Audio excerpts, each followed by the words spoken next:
Congolaises et Congolais, aux institutions nationales et internationales. Depuis quelques jours circulent sur les réseaux sociaux des messages appelant à la création d'une soi-disant République du Kivu, un projet bien sûr dénué de sens et qui ne rencontre ni les intérêts ni les aspirations de notre population.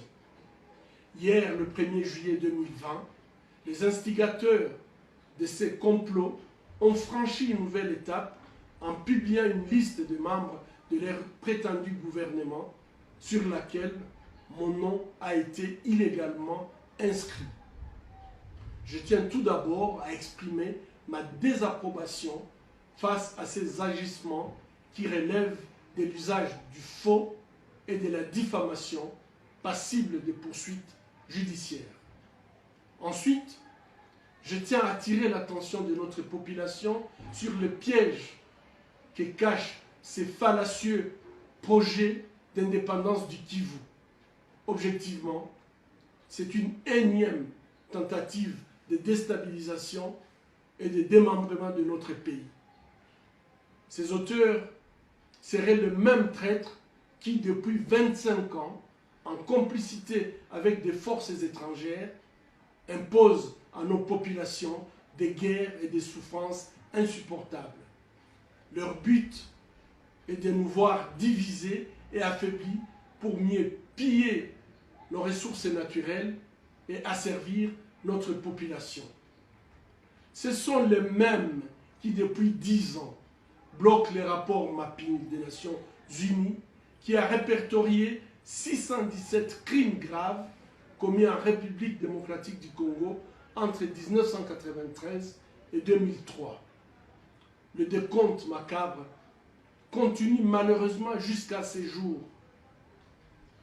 Certains peuvent être considérés comme constitutifs de génocide et nous rappelons que ces crimes les plus graves sont imprescriptibles.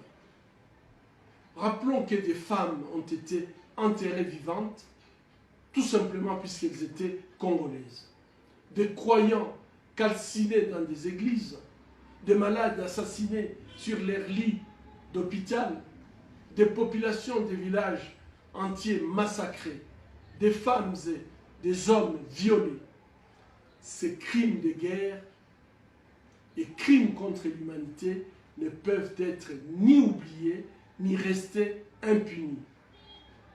Depuis 20 ans, le gouvernement de notre pays, l'Union africaine et la communauté internationale ferment les yeux sur ces crimes dont la liste des auteurs présumés a été même expurgée du rapport mapping à la demande et sous la pression de certains États impliqués dans les guerres qui continuent d'endeuiller notre pays. Chers compatriotes, tant que l'impunité perdurera, les criminels continueront à déstabiliser la République démocratique du Congo. J'appelle notre population à la vigilance et au patriotisme. Condamnons tous ensemble et avec énergie ces projets de sécession et de balkanisation de notre pays. Ne soyons pas naïfs. Ce qui nous tue et nous humilie depuis 25 ans ne travailleront jamais pour notre intérêt. J'appelle le gouvernement national et provincial à mener urgemment des investigations pour identifier et mettre hors état de nuire ces ennemis de notre nation. J'appelle les leaders de notre province, les forces vives de la société civile et les médias patriotiques à exprimer leur indignation et leur rejet de ces complots.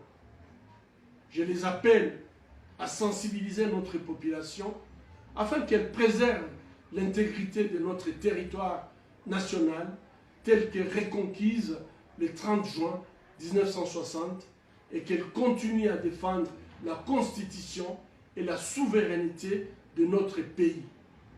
J'appelle les États amis de la République démocratique du Congo l'Union africaine et la communauté internationale dans son ensemble à condamner ces mouvements dont le but inavoué est de déstabiliser davantage la région du Kivu meurtrie par des guerres à répétition.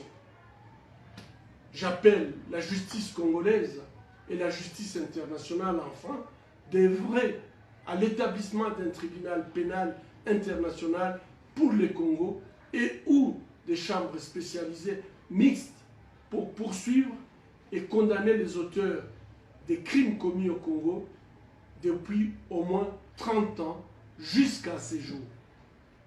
Chers compatriotes, comme hier, aujourd'hui et demain, je défendrai la République démocratique du Congo dans ses frontières acquises en 1885. Je resterai attaché à l'unité nationale, au développement, à la justice et à la paix. Que vive notre nation. Je vous remercie.